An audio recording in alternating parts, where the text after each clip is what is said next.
how long I can speak, but I want to be very brief. Actually, I work in the Middle East and with the DoD as a counter-intel expert. So I dealt with many local workers from Bangladesh, India, Pakistan, and many other third world countries. Anyway, Michael Rubin, my associate, he covered certain aspects in today's seminar, and I would not elaborate more, but I can only tell you important thing. Democracy and theocracy cannot coexist peacefully. In fact, theocracy is antithesis of democracy. And we all know radical Islam comes from political Islam. In South Asian region, violent Sunni radical Islam manifested in 1971.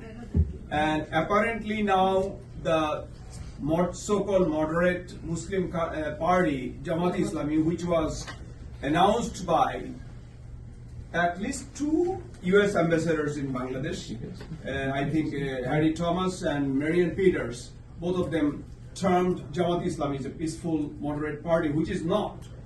This party, I call it a radical jihadi with a stealth outfit. More or less, it's a stealth jihadist party because normally it doesn't act like ISIS or Al Qaeda, but it's a facilitator of global jihad. I would say Jamaat Islam has spider web connection with many of the violent extremist jihadists all over the world.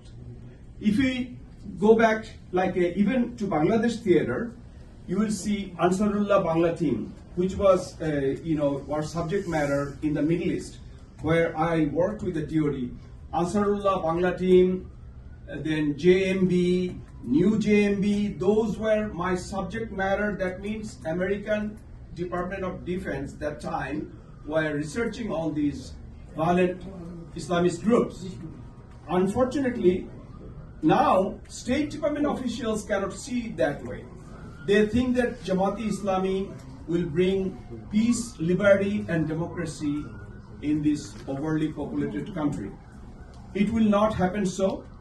Jamaat Islami, already one of my associates, I think Zia Karim, mentioned that in America they got the connection with a group like Muslim Ummah of North America.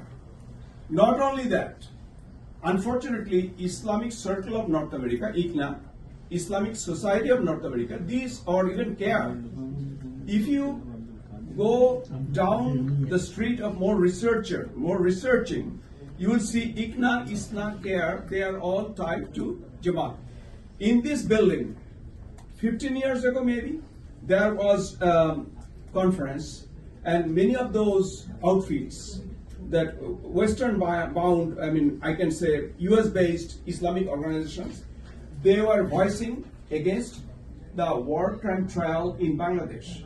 At the time, Sheikh Hasina was the Prime Minister, and the Bangladesh International Crimes Tribunal launched the trial. So my point is, why ICNA, ISNA, CARE, or MUNA has so much headache? What's happening in Bangladesh? Okay, before I end up, I want to tell you one thing. In America, we are hearing that very soon Muslim Brotherhood might be banned. Muslim Brotherhood has tentacles in academia. We have got Muslim Student Association. Not only that, we have Islamic preachers. During the July upheaval of 2024, I will give 3 examples.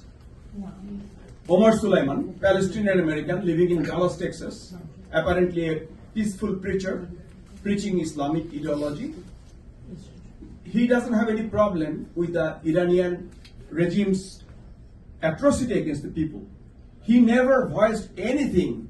He was silent about the People's Revolution in Iran. Muhammad Hijab in UK. Another guy, another Islamist from UK.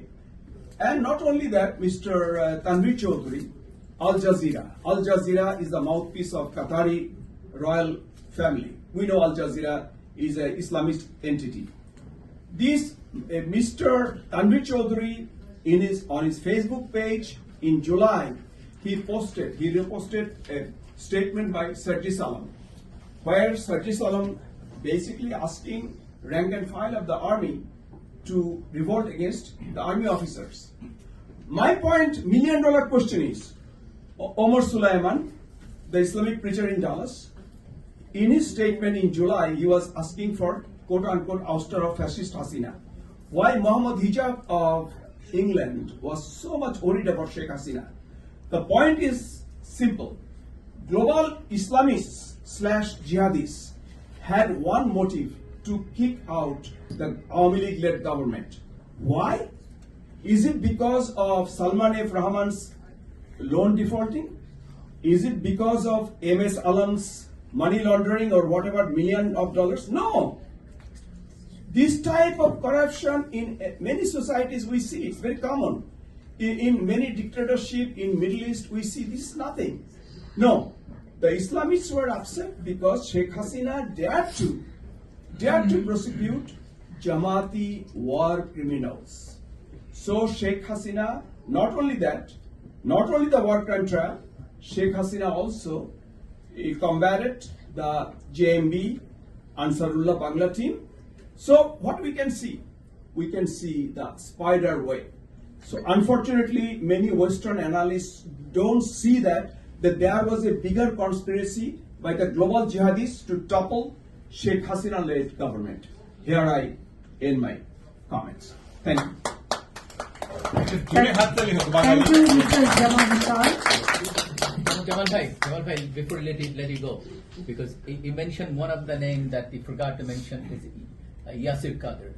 He was the one who was giving a speech in Philadelphia. Then after July, he went to Dhaka University, give the similar speech. He was invited by Shibir in Dhaka University. Another character in the web. Yeah. Thank you so much, dear Bhai. Thank you so much. Thank you so We have much, to go. Mr. Jamal Hasan. So I just want to say something about our organization, ISD, because I cut it short because of the time. So